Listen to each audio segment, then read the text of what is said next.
Kathy Vick, Deeply Awake. Well, I want to share something with you, and it's more of an update. I'm using the appellation Deeply Awake, and I suppose this could be thought of as an essay. But I realize that I need to find another title because this is a different work. So for now, it's just an energy update. But I'm the first work, maybe the first volume of Deeply Awake, is complete and whole and glittering on the internet now.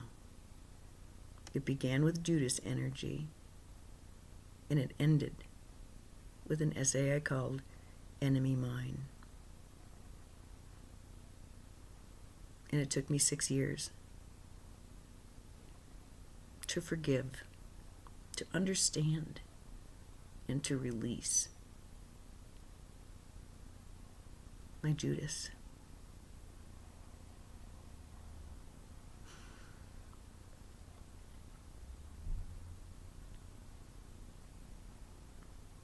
Once, when you're in the middle of a situation where you're imprisoned or tortured or having troubles because of someone else, it is it's unthinkable and it's unendurable sometimes. And then one day you realize, or begin to realize, that the person doing that has a story. They have their reasons. And that perhaps measuring their personage against what you would do, or your intention, or your personage, isn't entirely to your benefit. Uncoupling from that, or acknowledging that although you could do the very same thing, you never would. In fact, it would never cross your mind. That kind of tension is hard. And when you're experiencing pain or suffering as a result, that's a pressure cooker. And I feel so released from so much. I feel like so much is irrelevant. And the things that I have been saying, I really do embody now. Maybe I was just testing it before, trying it on, and opting for the way that seemed more socially acceptable, maybe. I want to tell you what I experienced this morning because it helped a great deal. And then I'm going to tell you what I understand about the plan. And that's only because I'm at peace with it now. And it's only as I understand it, of course. But this morning I was immediately upon awakening aware of some enormous thought groups. And it was really cooperative. It was really physical and gentle and visual. And what I saw was this very simple geometric shape from which there was a cascade of black energy. And they said, this is what you've been trying to light up. This is what you've thought would burst into the flower of life. And it's just not capable.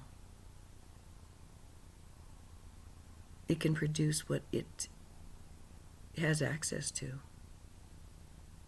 But that's all. And there lies a lifetime of frustration. And then I saw behind, and then all around this structure, I saw this beautiful, blooming, radiant, geometric pattern.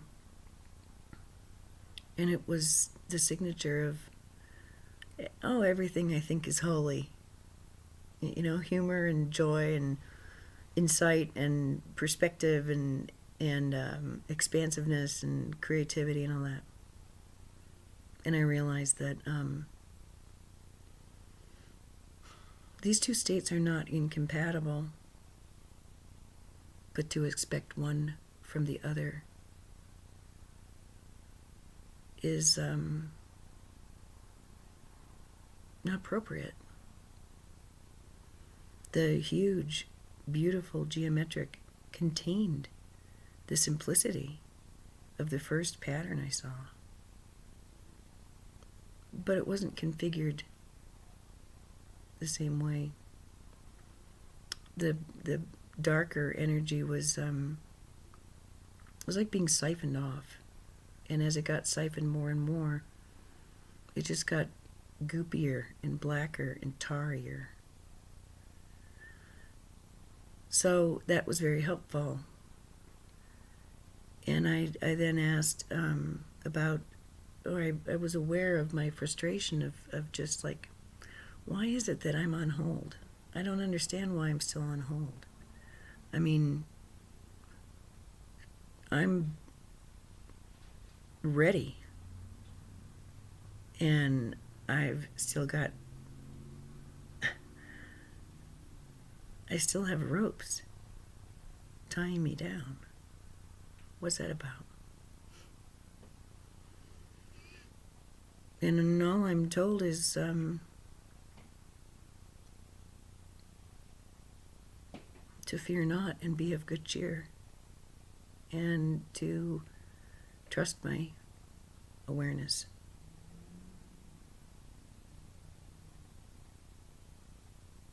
To acknowledge that I'm on hold. I'm not blocked, and I'm not being blocked. I'm waiting because it's not time yet. But because I'm here and not in that place of anxiety and fear and anger over it's not here yet, now I'm here. And I'm okay. I'm so glad that I've had the last 2.5, 3, 4 weeks. It's just been phenomenal. I realized at the time that I was really pretty lucky to have had my surgery in the beginning of March, because I understood there was going to be a big wave, and it was going to be a scrambler. And I thought, well, and looking back on it, it's like, could it have been any more gentle or protective or perfect? Because there I was I'm recovering from, bones that break release biologic, genetic, body memories and ancient memories. The bones are like the rocks of the earth. They hold the memory. And I can remember so well laying on my bed and realizing that because of this procedure, I was being flooded with stuff that I had pushed away. I didn't want to deal with it. I didn't want to look at it. It's done. Thank you very much. I'm healed. I've moved on. And there it was. But it was like really personal, and I was back in my skin during times of great tribulation. And I was just so pleased to be able to let it wash over me and through me and out of me. I didn't have to hold on to any of it. I didn't really have to feel any of it. I just had to stand witness to it. And then in April, holy cannoli, on the 20th, the floodgates opened, and they've never shut. It was a brand new kind of moment, and it's been really it's been like that ever since. Yesterday I was given some information about May. May 25th is a really important day for me. That's the anniversary of a huge light event that happened in my life in 2012, and so it's 25. Is it 23, 25? These are big days, big numbers for me. The 20s. So I was pausing on looking at the numbers yesterday and realized that I've been very aware of numbers and dates lately, and 519 was a big one. And then 520, well, that was a 9/11 day. And then I went to 522, and I realized I was told this is a day that you can go neither forward nor back. You're on standstill. And then the 22nd, everything changed. Okay. Oh, it was 7/11. 5 and 20 is 7/11. Divinity and illumination, basically. I mean, it's shorthand. And then 521 is 9/11. And 9/11 those are big days for me. I've had near-death experiences and all kinds of stuff on 9/11s.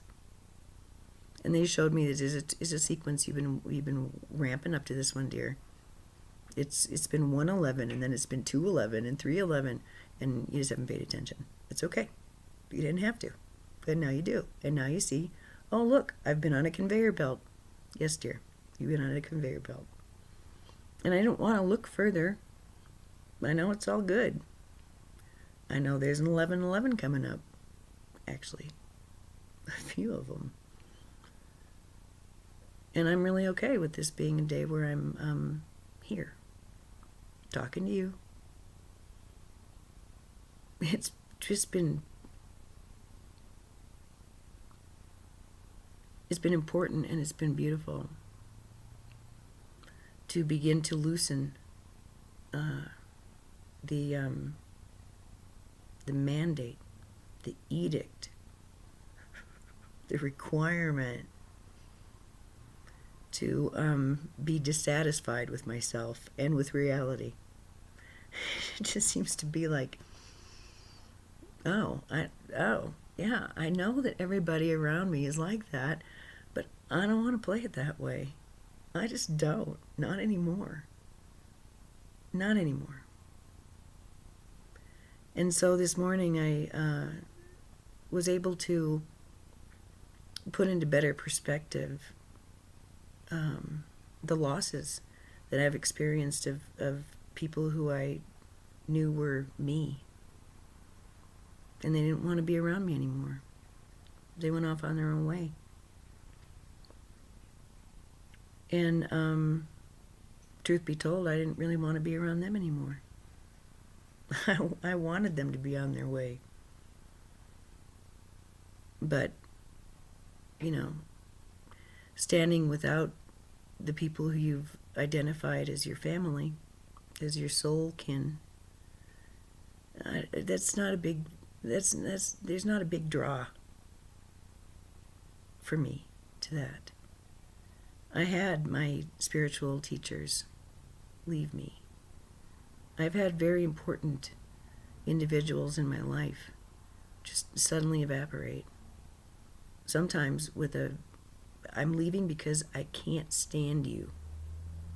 Or I'm leaving because I can't stand your family, or whatever.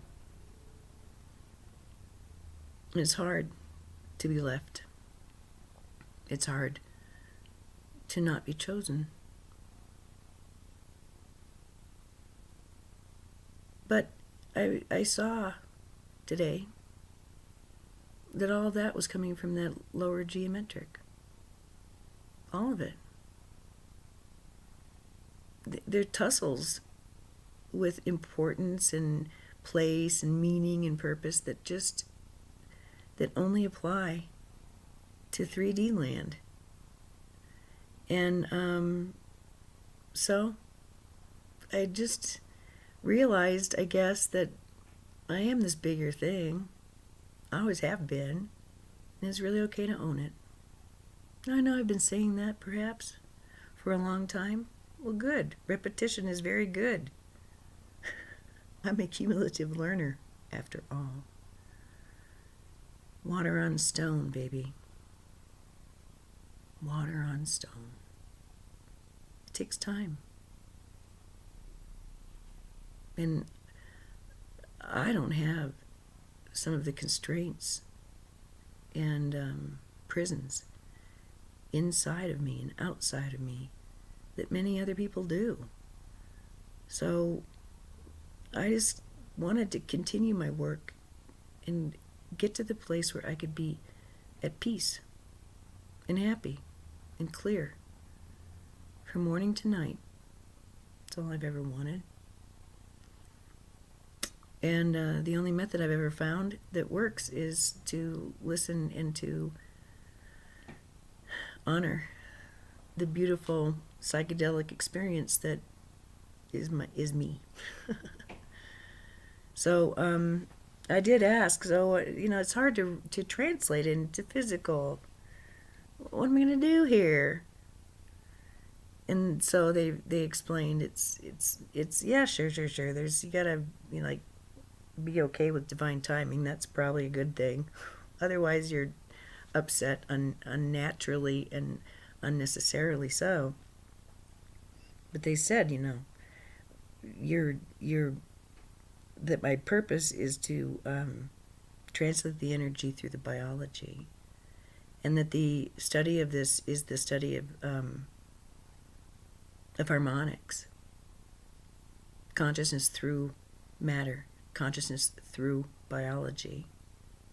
This is a science, is a study. How consciousness expresses through biology.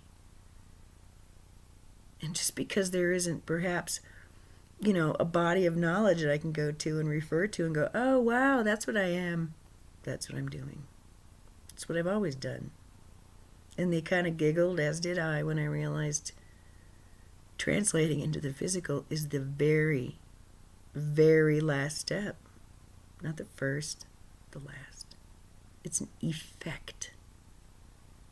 It's an effect. That made me feel really good.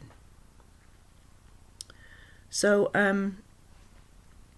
through my travels today, I've enjoyed some QHHT sessions, and I have done a lot of thinking and contemplation about the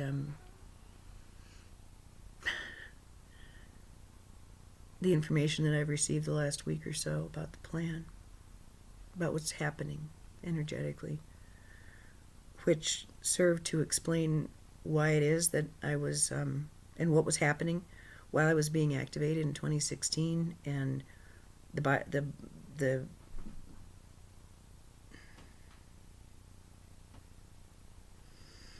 higher physics that went into what happened to me in my body and mind and through my eyes. That's the study. How does it affect you? So that's pretty neat. So changing my reality or changing my physicality or circumstances or anything like that, that's the last step, not the first step. And that made me giggle. And it made me understand that being on standstill, that's okay. So there's a lot that I have learned and been shown lately that I just simply don't have words for. It's not lost, though.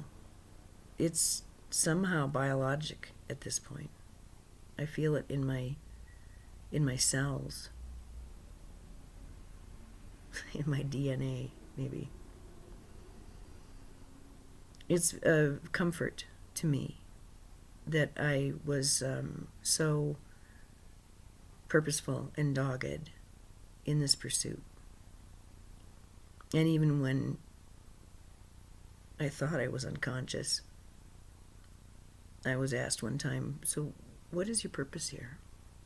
And without hesitation, my mouth moved and said, ascension. I'm here to ascend. That's the only thing that matters is lifetime. Not even knowing what those words really meant. Not really. But hardwired, dialed in, and unwilling to accept anything less of myself.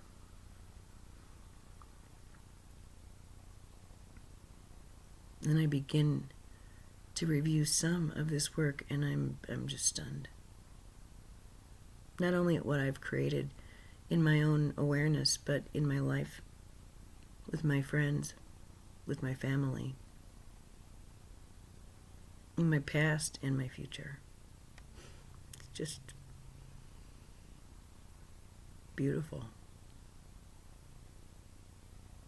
And so I've been wanting to know how I translate it, you know. I want to learn QHHT. I want to complete my training in biological decoding. I'd love to have a couple of initials behind my name because it helps people feel safe. Helps me feel safe. If I know somebody's actually, you know, gotten some training. You can do damage if you don't have some humility. And to me, the letters behind the name can be an indication of humility, of having been humbled by educators. But it can also denote a false sense of security or authority. So I'm, you know, a little on the fence about that. I just want to learn I want to learn how to do it. I want to help people. I do. And I know I can help them with QHHT and biological decoding. I know I can. It's helped me, but it's helped the bigger, more expansive flower of life part. Not that little, that, you know, sort of expels black goo. Not that. So that's what I wonder. Why am I still here on the dime? It's like, well, you don't have to understand everything, you know. Will you take a look around? Can you see how great this is? Feel it for just a minute. Feel it. Feel the quiet.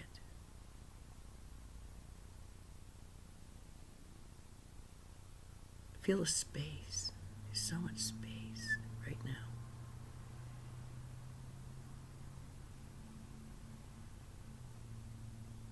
I don't have an argument. I don't want to be anywhere else but here, right now. And that helps a lot. I know where I want to go, but for this moment, now, this is good. I like it. So, I liked that I got some information as to, because I kind of get, like, it's really fun to listen to people and have it be a little more, I don't know, down to earth or daily life kind of thing. And then I listen to my essays and I am in this swirl of healing and just ecstasy, but it's not real concrete. And I'm okay with that because after 6 years of that kind of work, look at me. Take a look. So the handful that I was, the walking paradox, the part of me that was far more comfortable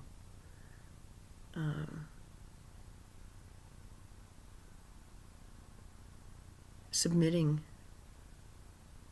to destruction.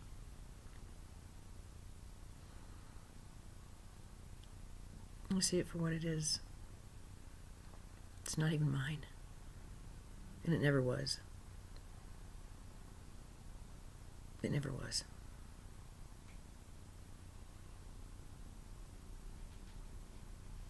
Just because I have a simple pattern within my beautiful flower of life doesn't mean that that darkness is mine. It was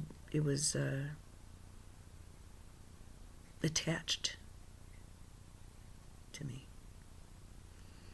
So I found some help for just being clear.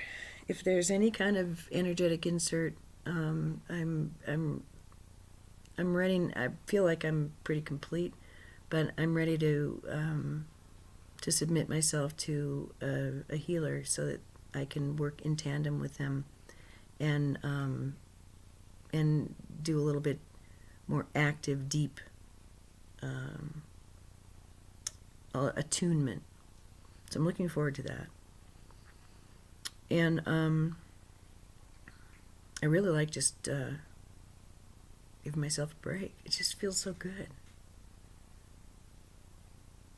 I've had a cloud or a darkness with me my whole life, and it's still there. And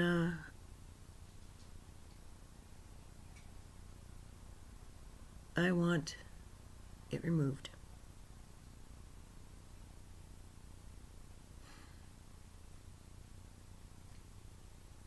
But I know I've already done most of the work.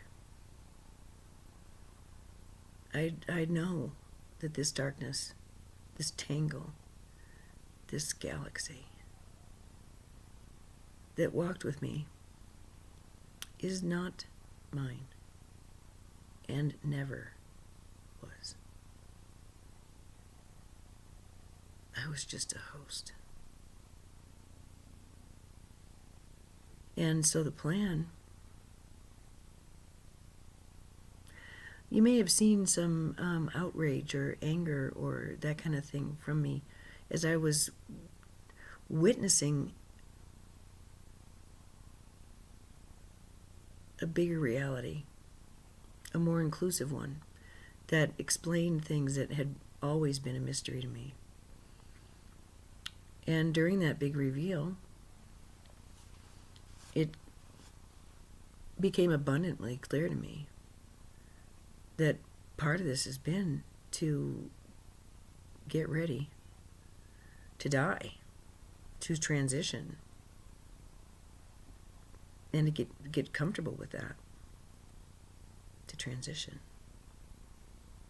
See, I wasn't one who wanted to do that. I don't want to die. I want to transmute. I want to change into light. I don't want to die. Not because I not for the normal reasons that you hear people say, I don't want to die. It's like, to me, it's like, oh my God, I got this far and I still couldn't make my body go? I don't want that. I want full transfiguration. And I realized when I was listening to Ashayana that what I had been put through in 2016 was activation of a very complex Merkaba, not a simple one. And that my Merkaba can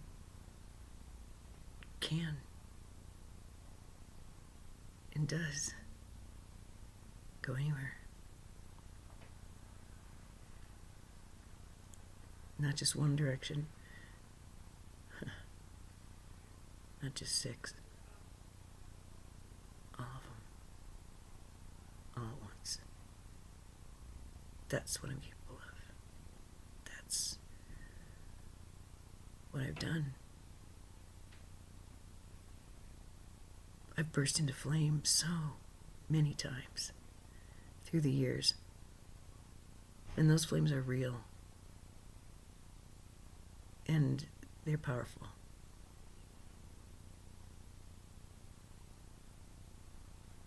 And, Elisha,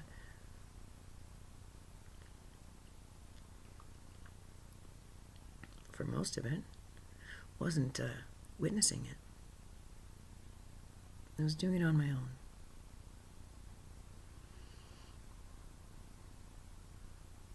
But I wasn't doing it in solitary. I wasn't confined. I had the internet. I had the ability to communicate. And so I wrote during all those experiences. And they're locked in and available to you and to me.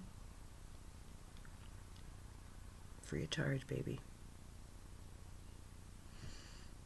My oh my. So now it's just living it out, right? Yeah, now it's just living it out. So, evacuation. Do I want to stay or do I want to go? I am a bodhisattva after all. Do I stay and suffer with those who just didn't get it? Do I stay and minister to the third wave? I don't know. I'd prefer not. But I don't know. Seems a bit selfish to just go off to my reward. But it's been a long lifetime. Well lived, but deeply understood. And profound in its complexity.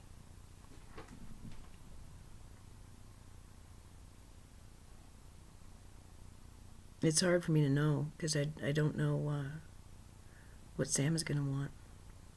But I know that regardless of where either of us end up, that he's okay and he's on point and he's doing exactly what his soul needs and wants. As is mine. So it's just my conscious mind saying, I wonder what's going to happen. And there's always a part of me in the back saying,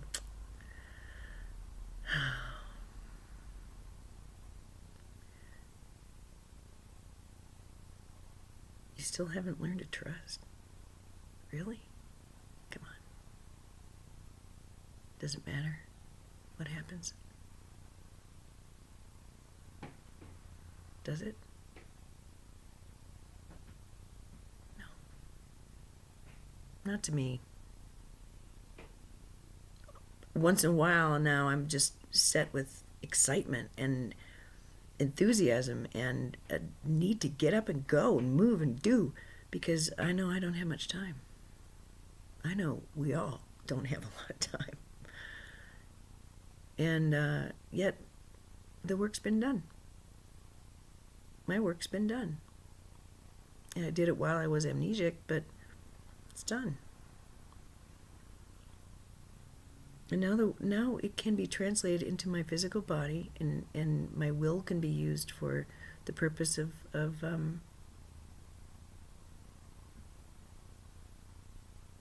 living light. Because that darkness, it wasn't mine. It never was. And it took a lot of work.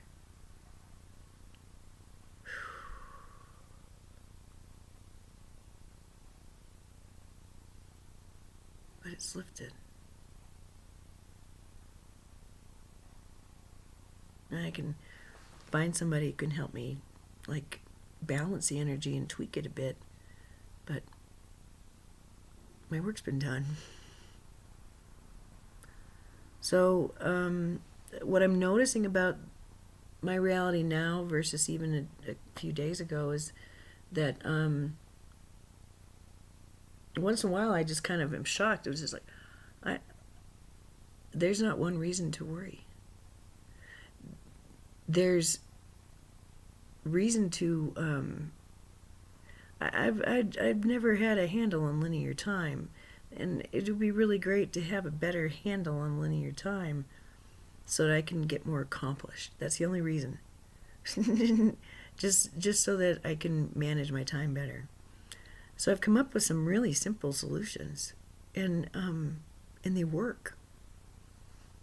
And I guess I just wasn't ready for a solution yet or something. But this is part of the translation into the biology or to the daily life. It's wonderful. Wonderful. So this overlay, it's just like this overlay of futility or resentment or, oh my God, I don't want to do that, or when will it get easier and why isn't it easy, and just all that stuff. Maybe you have that sometimes. Maybe something triggers it. Okay.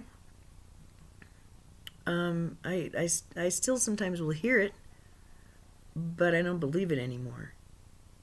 I don't, all I had was evidence that that voice was real, and this other voice of, hey, everything's cool, everybody loves you, and you love everybody else, that seemed like the illusion, and this other stuff seemed real. And through phenomenal determination and skill, I am not what I once was. And this beautiful thing that I am,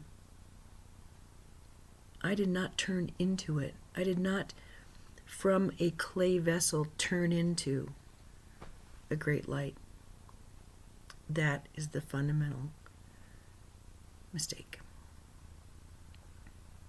I am this great light.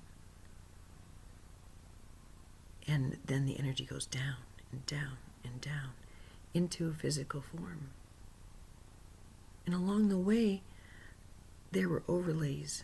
There were understandings of being and expectations that weren't mine and that were totally appropriate to think were mine. And so I kind of come to you as a free spirit today. You know, Enrique Boron was asked, okay, so when all the coding is broken, when all the coding is done, all the coding that we're told that is part of just being human, when all of it's done, then what? And he got so cute, and he went like this and sort of, then you get to choose. And it's the areas of my life where I don't feel I have choice that still can feed the anxiety monster. And it's then that I realize, well, there are certain, if I've got a barrier or a wall or anything like that, I'm going to assume that I'm in a corridor of some kind. How about that? I'm not in a box. I'm just in a corridor. And if I've been walking a while, maybe it's because the things behind the doors that line this corridor aren't mine. It's okay to keep walking. But it's only my confusion or my misunderstanding that gets me to the place where I think I'm locked in a cell. No, I'm in a corridor. And I am headed in the right direction, so that's good. Never had a problem with the direction, just was feeling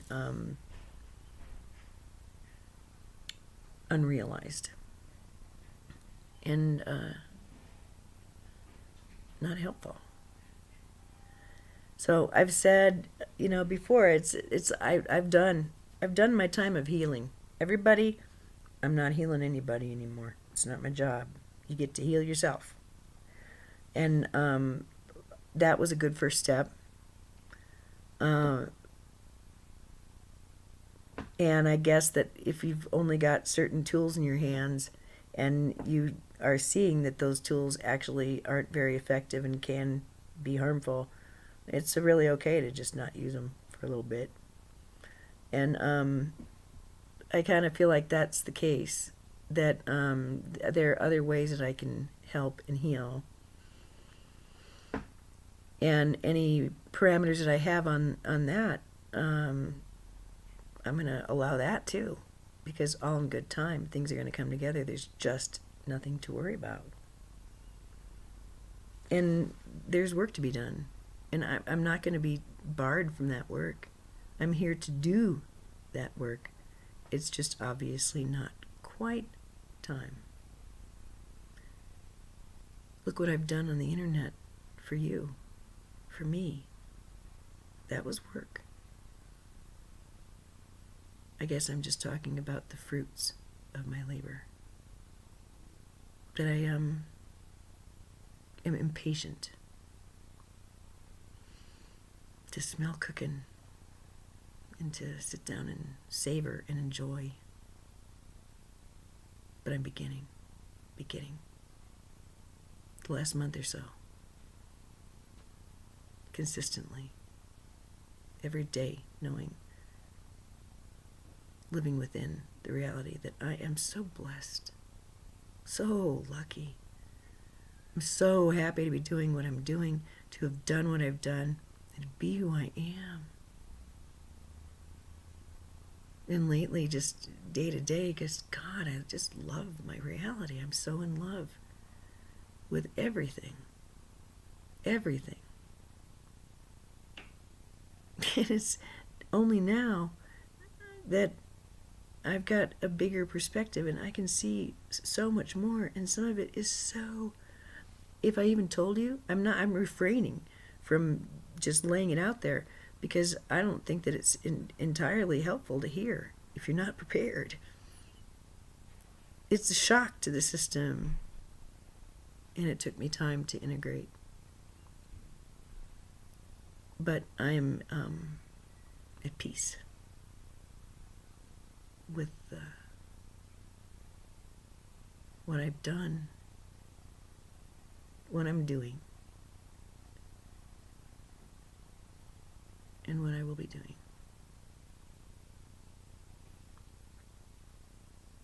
Because of this, I really do feel like in my life too, all bets are off. And to be open. It's just a really good feeling. It's very hard to be open when you have to guard against pain and suffering. And that's a conundrum. How do you stay open when there are individuals in your life who have wicked intentions for you or just want to shut it down? You got enough of those in your life. You got a conundrum. You got a problem. They're only doing what you're asking them to do. They're only acting out what is within you that's holding you back. Maybe you're being held back because it just ain't time yet. Or maybe you're being held back because you don't think you deserve. Well, if she can do it, so can I. She was a drunk and a pillhead. She was fat. She had weird relationships. She had gay ones and straight ones. She had financial issues, professional issues, family issues. She was victimized. She was raped. She was left for dead. If she can do it, so can I. If she can do it, so can I. And I think that these words can stand on the internet and in book form and go on to help many, many people, regardless what I choose to do with my physical body.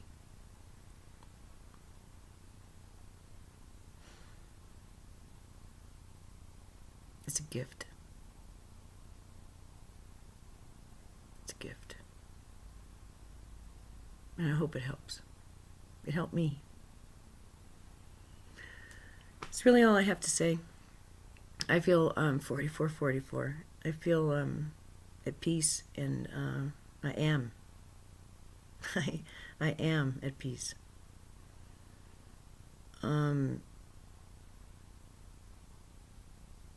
And I understand not being at peace. So if that's where you're at, please know you got a sister. You have a friend. You have a confessor, a forgiver, a describer, and a healer. Leaving you love notes. Knowing we're all going to the same place. We're all going home. And each of us will do that as we see fit. I and my God are one. The God who indwells me is well pleased.